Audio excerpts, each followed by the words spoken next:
The Ferrari's yours if you can fix it. But we both know you can't. Adrian Cole's voice slices through the glass and steel showroom of Apex Elite Motors like a mic drop.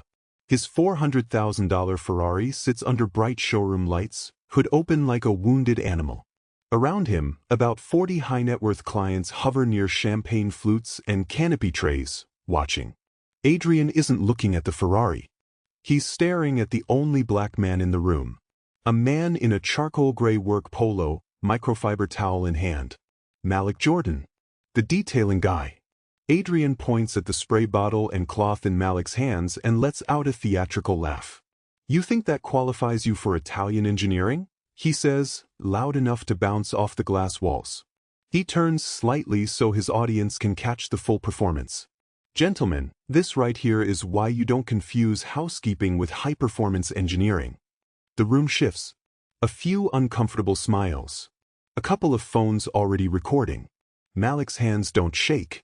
His dark eyes stay calm, steady, absorbing the humiliation like he's seen it all before. Adrian steps in closer, cologne thick, smile thin. "What's wrong?" he says. "Finally realizing you're out of your depth?"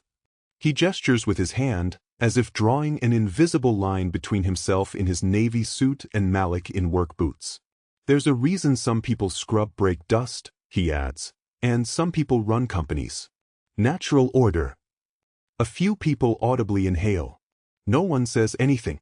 What Adrian doesn't know is simple and devastating. The man he's trying to turn into a joke has been quietly studying machines at a level that would embarrass his most expensive technicians. And the next 90 minutes are about to detonate everything he thinks he knows about status, race, and intelligence. This isn't Adrian Cole's first performance. For 6 months, Apex Elite Motors in Houston, Texas has doubled as his personal stage. The script is always the same. Important buyer walks in. Cameras. Luxury watches. Whispered numbers with too many zeros. And then, "Malik, that V12 already detailed?"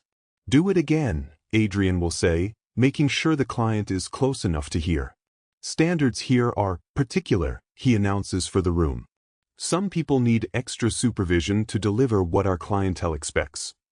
He says, "some people," the way other people say, contamination. He makes Malik use the side entrance while white contractors stroll in the front like royalty. Different workflows, different doors, Adrian explains to anyone who looks confused. Helps keep operations lean and structured. He makes Malik wear a badge that says, while the mechanics wear branded polos with no tags at all. "Clarity helps," Adrian says with a rehearsed chuckle. "We don't want anyone mixing up expertise levels." One afternoon he made Malik slide under a Bentley to check for a leak that didn't exist, in full view of 2 hedge fund guys.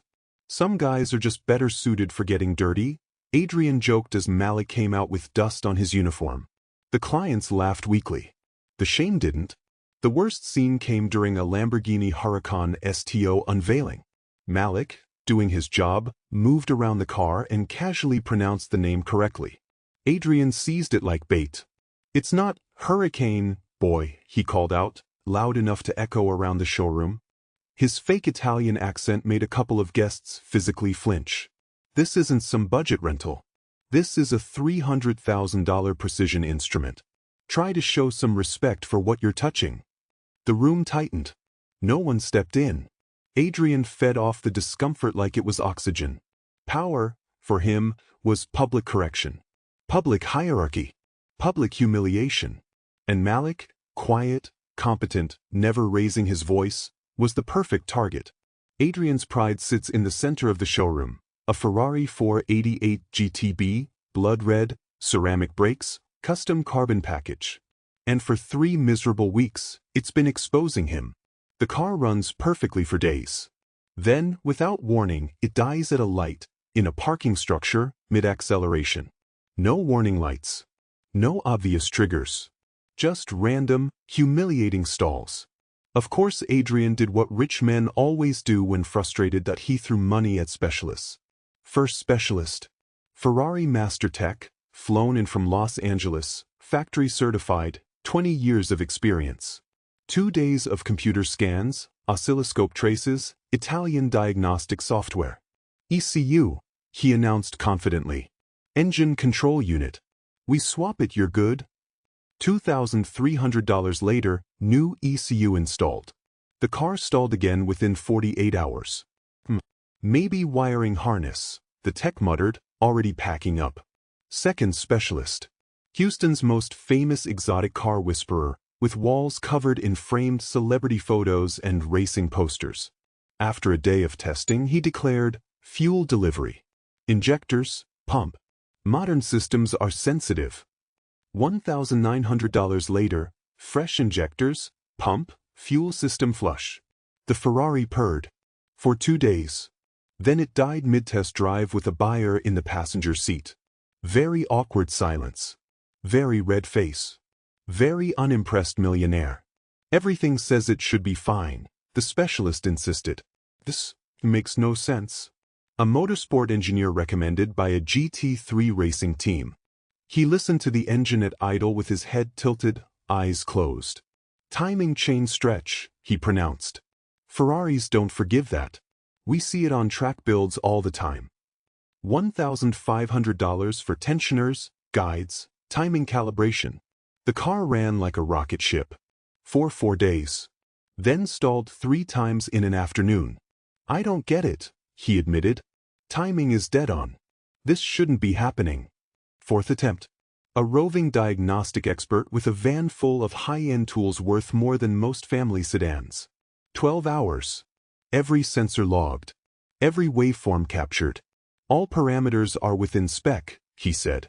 On paper, this car is flawless. No anomalies. $1,250. No solution. 5th attempt. Top-billed European import specialist with a pristine lab-like workshop. 3 days. Software updates. Sensor replacements. Calibration rituals. $1,300. Same outcome. I'm sorry, he finally told Adrian. Whatever this is, it's beyond what standard diagnostics can see.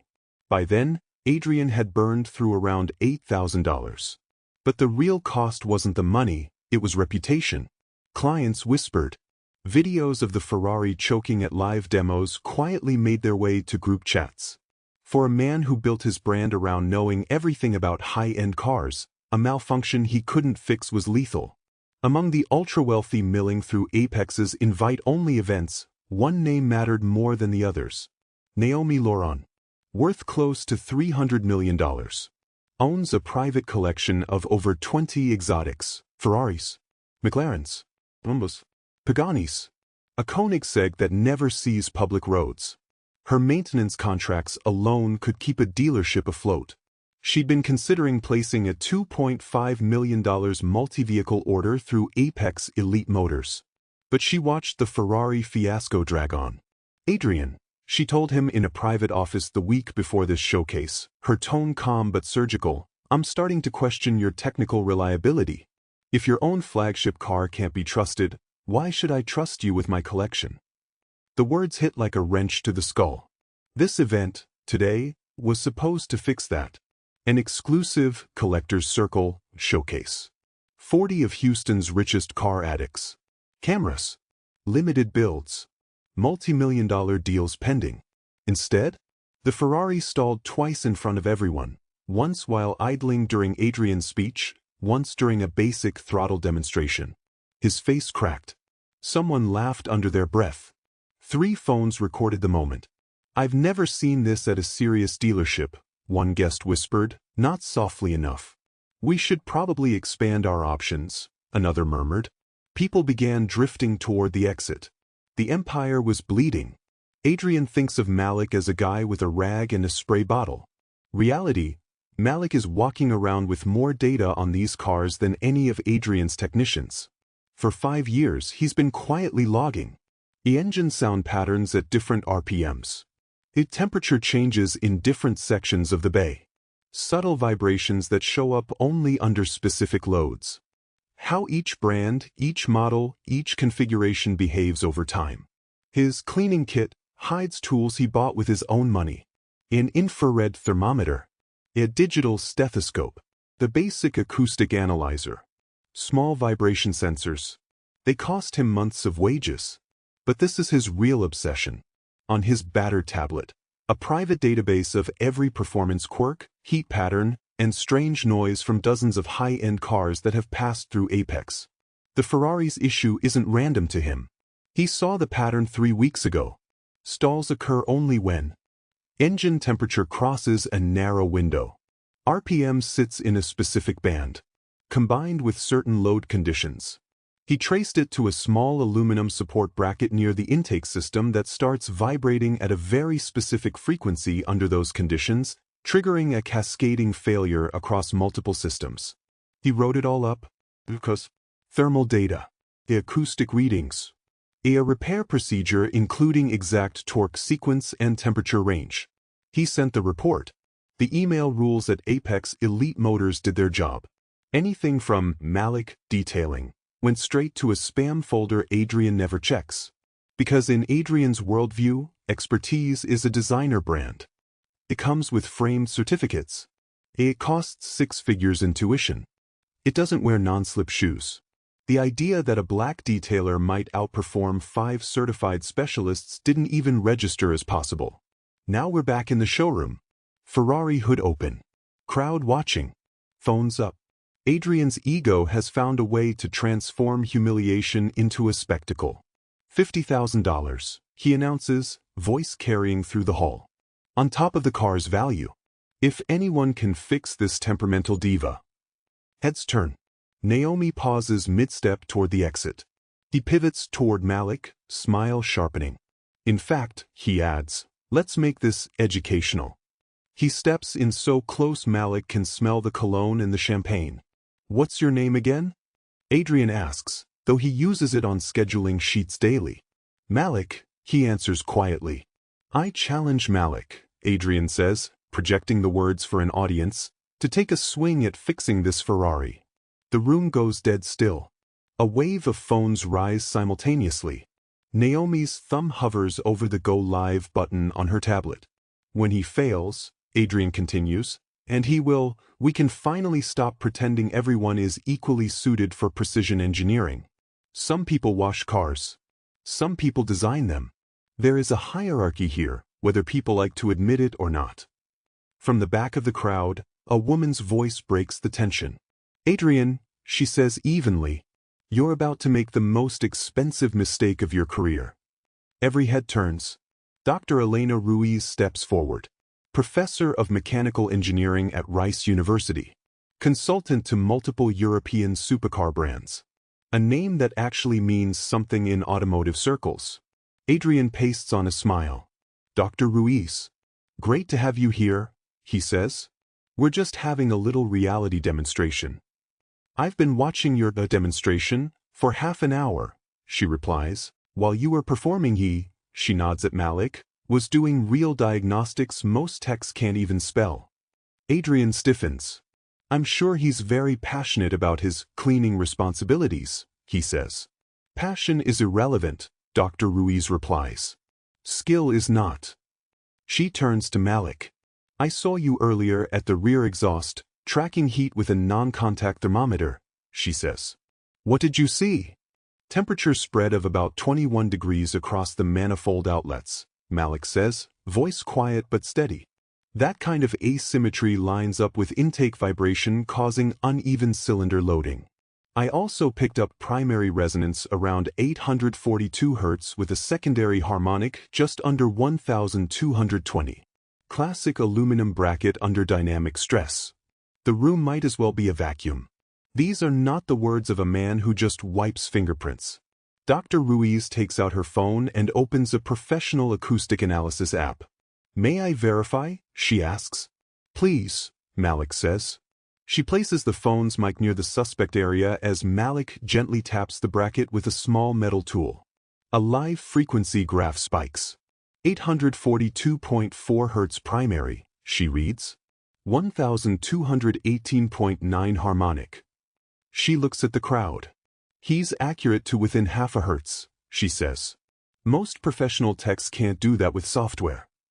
A murmur runs through the group. Several people shift their phones to record her screen too. Naomi leans in, eyebrows raised. So you're saying this isn't a lucky guess? This is graduate-level diagnostic methodology, Dr. Ruiz says. And he's doing it in work boots with a hand tool. Adrian tries to recover. Anyone can throw jargon around, he says. Let's see some results. I agree, Dr. Ruiz says calmly. But let's be clear on the stakes. She addresses the room. If Mr. Jordan fixes this car using the methods he just described, it doesn't just mean he's talented. It means genius exists outside your assumptions and that your hiring practices are broken. Naomi steps forward, still recording. If he fixes it, she says, I'll offer him the lead diagnostic role for my collection at $210,000 a year. The air changes. People straighten. This is no longer a spectacle. It's a transition.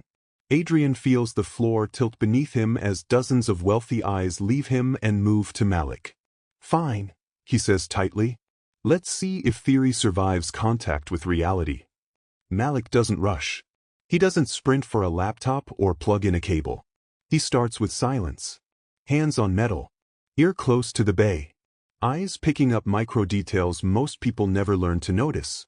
Dr. Ruiz explains quietly for the people nearest her. What he's doing is sensory mapping, acoustics, thermal memory, mechanical relaxation. Most technicians rely so much on software they never develop this. Phones capture his every movement. Malik takes out his digital stethoscope and moves slowly across key components. Healthy components all have a signature, he explains without looking up. If you know what normal sounds like, anything off-key tells you where to look. He stops near a small aluminum bracket partially obscured by other hardware. Here, he says. This is where it starts. He taps lightly, listens, then nods. This bracket's developed microfractures. They let it vibrate against the intake assembly at a narrow band of heat and load. That resonance cascades into intake pressure instability, sensor confusion, and intermittent fuel mapping chaos. Computer scans miss it because the failure only shows up when enough systems stack under the exact conditions. Dr. Ruiz pulls out her own infrared thermometer and begins verifying his heat readings as he walks the crowd through his logic. This area is running about 22 degrees Celsius hotter than it should, he says, pointing to a section adjacent to the bracket. Metal-on-metal contact and poor dissipation. He moves the laser to an engineered heat sink nearby. And this one is nearly 17 degrees cooler than spec. It's not drawing the heat it was designed to because that bracket isn't seated correctly. That mismatch is your ghost. Dr. Ruiz reads off her matching numbers. Thermal mapping, she tells the audience, is not just pointing a laser and getting a number. You need to understand why the numbers matter. This is applied thermodynamics in real time. Naomi watches, clearly calculating the ROI of this level of insight.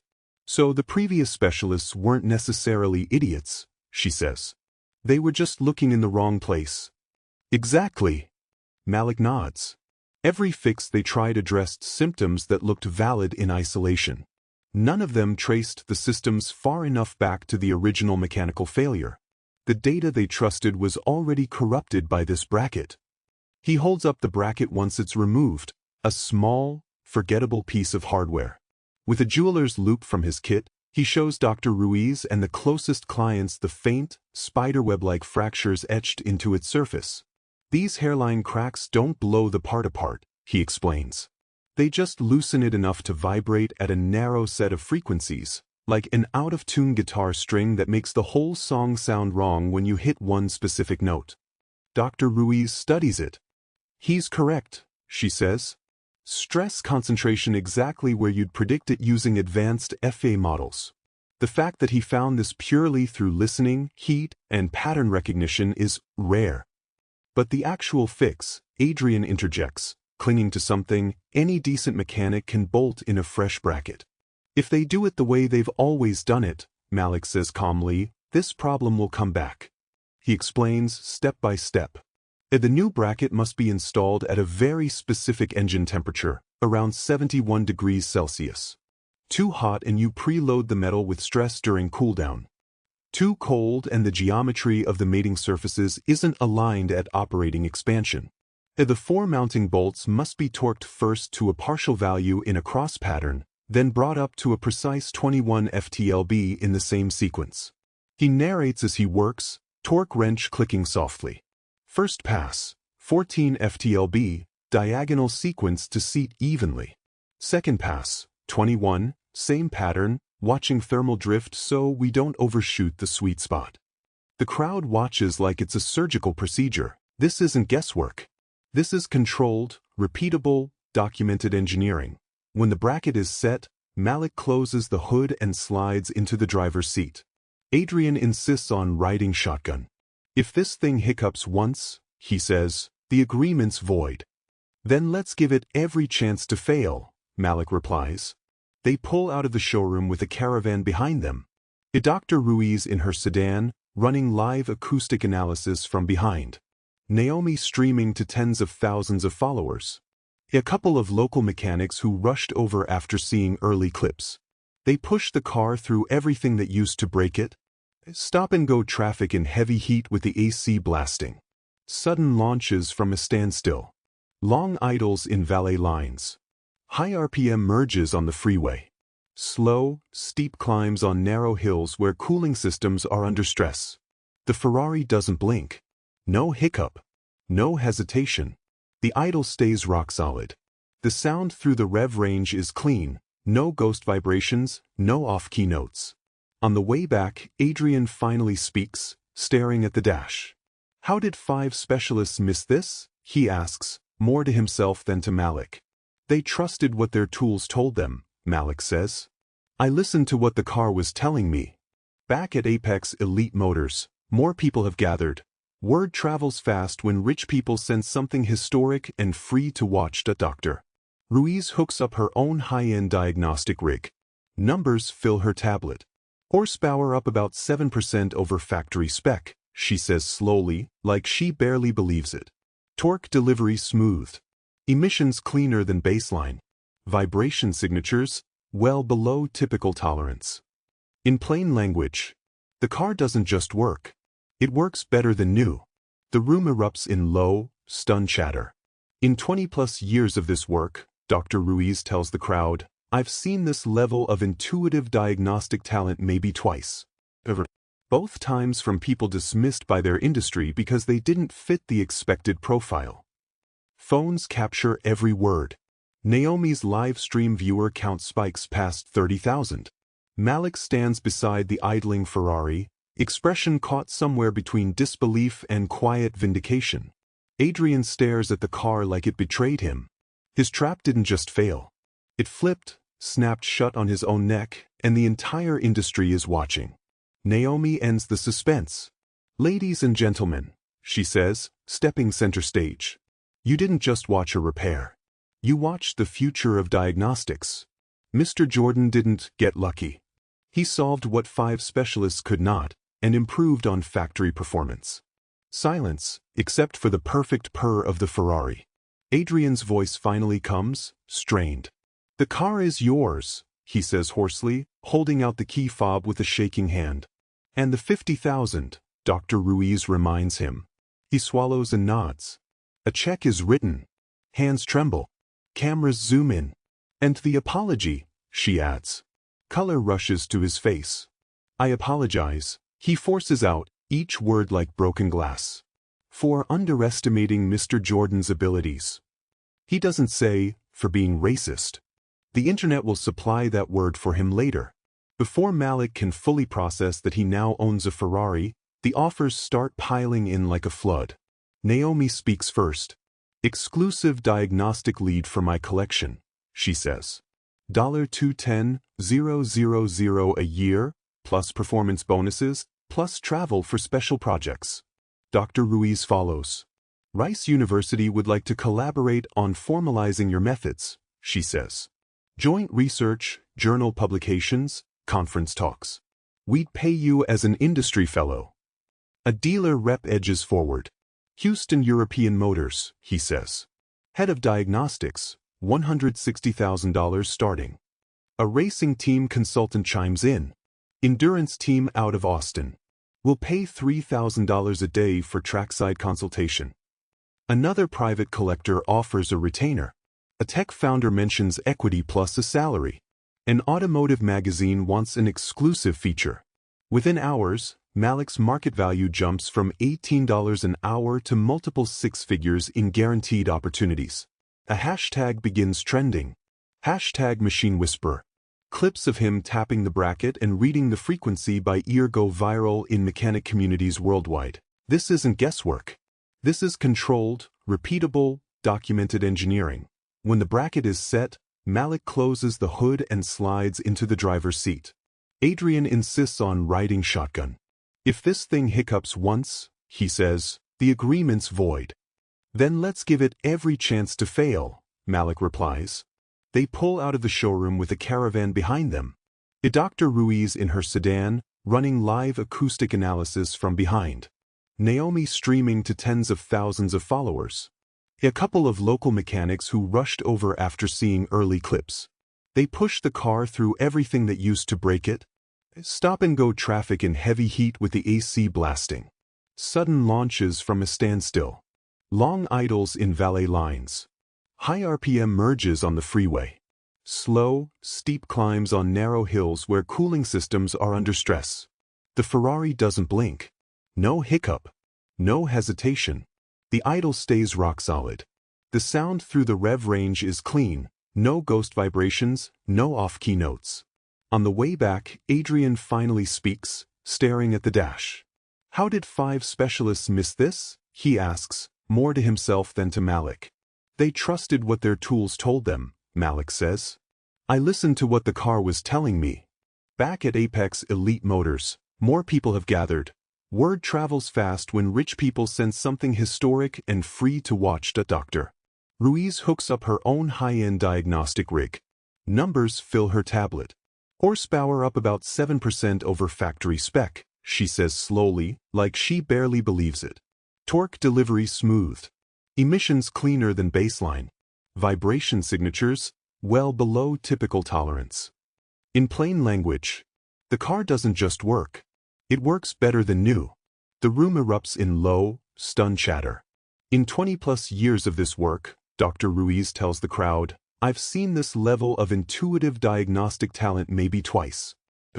Both times from people dismissed by their industry because they didn't fit the expected profile. Phones capture every word. Naomi's live stream viewer count spikes past 30,000.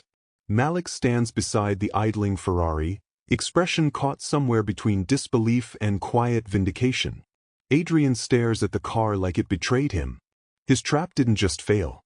It flipped, snapped shut on his own neck, and the entire industry is watching. Naomi ends the suspense. Ladies and gentlemen, she says, stepping center stage. You didn't just watch a repair. You watched the future of diagnostics. Mr. Jordan didn't get lucky. He solved what 5 specialists could not, and improved on factory performance. Silence, except for the perfect purr of the Ferrari. Adrian's voice finally comes, strained. The car is yours, he says hoarsely, holding out the key fob with a shaking hand. And the 50,000, Dr. Ruiz reminds him. He swallows and nods. A check is written. Hands tremble. Cameras zoom in. And the apology, she adds. Color rushes to his face. I apologize, he forces out, each word like broken glass. For underestimating Mr. Jordan's abilities. He doesn't say, for being racist. The internet will supply that word for him later. Before Malik can fully process that he now owns a Ferrari, the offers start piling in like a flood. Naomi speaks first. Exclusive diagnostic lead for my collection, she says. $210,000 a year, plus performance bonuses, plus travel for special projects. Dr. Ruiz follows. Rice University would like to collaborate on formalizing your methods, she says. Joint research, journal publications, conference talks. We'd pay you as an industry fellow. A dealer rep edges forward. Houston European Motors, he says. Head of diagnostics, $160,000 starting. A racing team consultant chimes in. Endurance team out of Austin. We'll pay $3,000 a day for trackside consultation.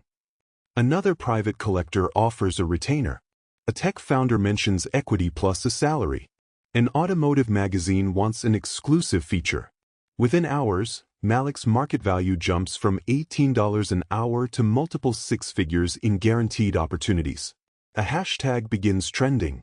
Hashtag machine whisperer. Clips of him tapping the bracket and reading the frequency by ear go viral in mechanic communities worldwide. Walk back to a smaller life. The former Apex building now has a different name on the glass. Jordan Precision and Performance. Malik drives his Ferrari to work every morning. Inside are bays and workstations set up for one thing: solving the problems unsolvable cars bring in from all over the country. Over 800 previously mysterious failures have been diagnosed and fixed using his thermaloacoustic methodology. Now co-authored with Dr. Ruiz and taught as a case study in engineering programs. His grandmother's voice still lives in his head. The machine will tell you what's wrong, baby. You just have to shut up long enough to listen. A small plaque hangs in his office with those words. The story of the Ferrari incident becomes a turning point in the industry. Dealerships quietly audit their own cultures. Some start talent programs to identify overlooked geniuses in low-status roles. Bias trainings stop being superficial slideshows and start referencing real financial consequences of racism. Because Adrian's fall proved something in brutal clarity. Racism doesn't just hurt the people it targets. It eventually destroys the people and systems that cling to it. Excellence, on the other hand, doesn't care about uniforms, accents, or resumes. It speaks through results. And in a world where everything is recorded, you can't bury results anymore. If this story reminded you that talent can be hiding in places people overlook, subscribe and share it with someone who needs permission to believe in their own potential.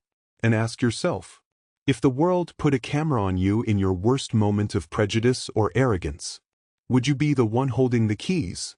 Or the one forced to hand them over? Turn on notifications because the next story might be talking about something you've been dying to hear.